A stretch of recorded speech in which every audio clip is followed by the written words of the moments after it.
Hello. Today we're going to talk about two modal verbs, must and have to.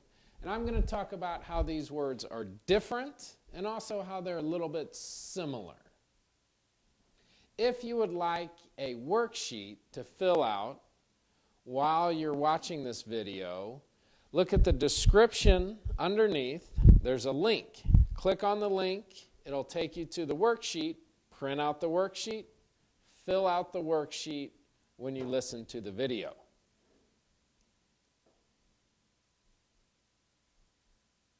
So, must and have to are what we call modals of obligation.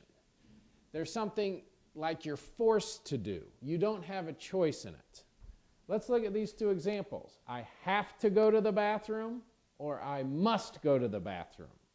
You don't have a choice in this one, you just do it. Okay.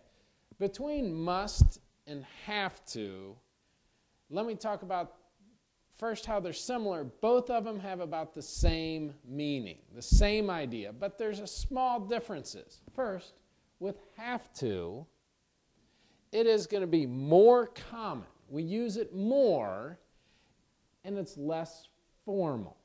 So with have to, we'll use that more with spoken English and in everyday conversations.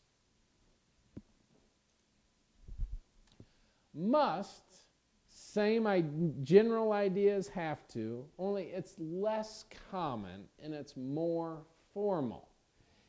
It's what we would use for written rules, but probably not as much in conversation. Here's some examples of must that you would see in signs. All visitors must sign in at the office. Where would you see a sign like this? Maybe at a school or even at a factory. Okay, so this would be an example of very formal written rules. Here's another one you'd see on the side of a road. Right lane must turn right.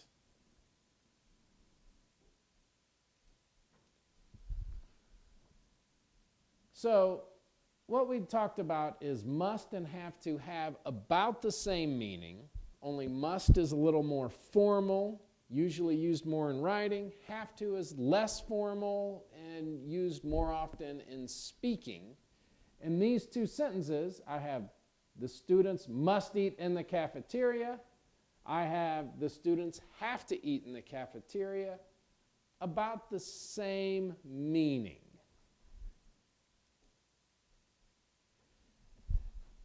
There's a bit of a problem when I make these two sentences negative. Then the meaning changes. Here, the students must not eat in the cafeteria. In this situation, if you look at the cafeteria, it's empty. No students are eating there. There's a strong rule. Students must not eat in the cafeteria.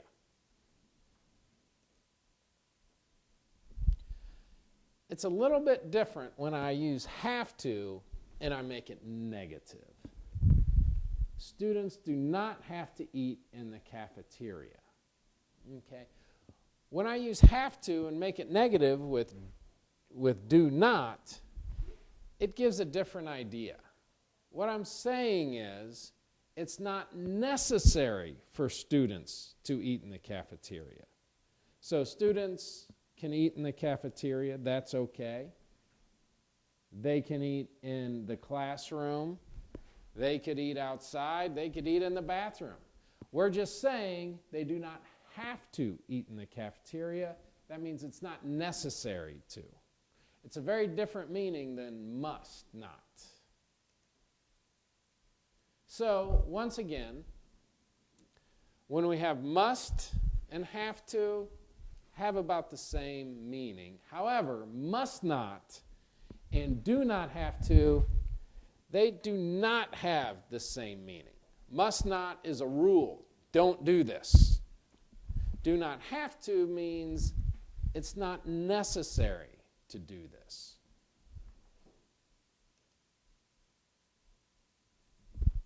So once again, must not says, do not do this. There's a rule. Don't do it.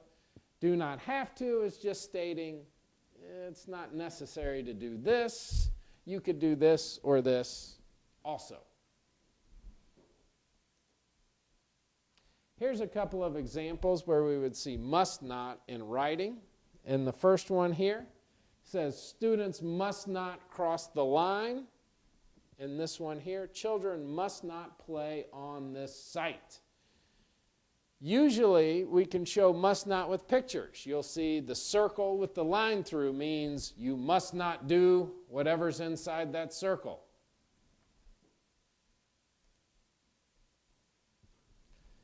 Here's some examples of do not have to. He does not have to play video games. He can play video games, but there are other things he could do. It's not necessary to play video games. He can also play soccer. He can read a book. Those are other activities. It's not necessary to do the video games.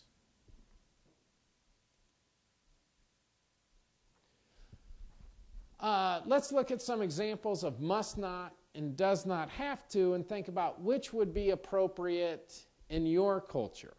So we see the teacher and smoking in the classroom. Now, in your culture, would you say the teacher must not smoke in the classroom? Or would you say the teacher does not have to smoke in the classroom? He can or she can, but maybe they can do it outside. And for students, in the United States, the students must not smoke in the classroom. Is that the same for your country?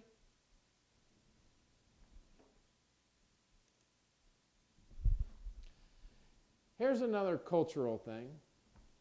Students stand up when the teacher enters the classroom. In some countries, the students must stand up. In the United States, they do not have to stand up when the teacher enters the classroom.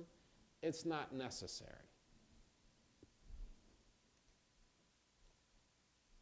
Let's look at some workplace examples. Must not arrive late. In a workplace, you must not arrive late for work. If work starts at 8 o'clock, you need to be there by 8 o'clock, before 8 o'clock.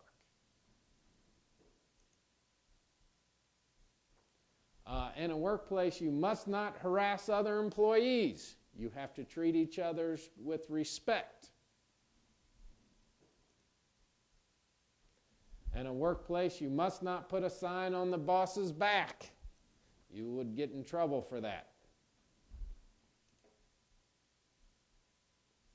Here's some examples for do not have to that we would use in a workplace. In some workplaces, you do not have to wear a suit.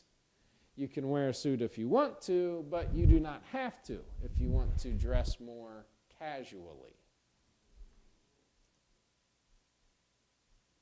Another example, you do not have to go out for drinks with coworkers. If you want, you can sit on the couch and eat potato chips. So once again, we've talked about must and have to.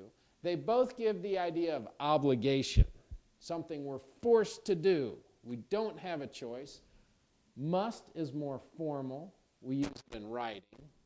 Have to is less formal, used more commonly, especially with spoken English. I also talked about these words when we make them negative. Must not is a strong rule. It means don't do this, but do not have to is a little different. Do not have to gives the idea of it's not necessary. I hope this helps you understand about these two words that cause students a lot of confusion, and have a good day. Thank you.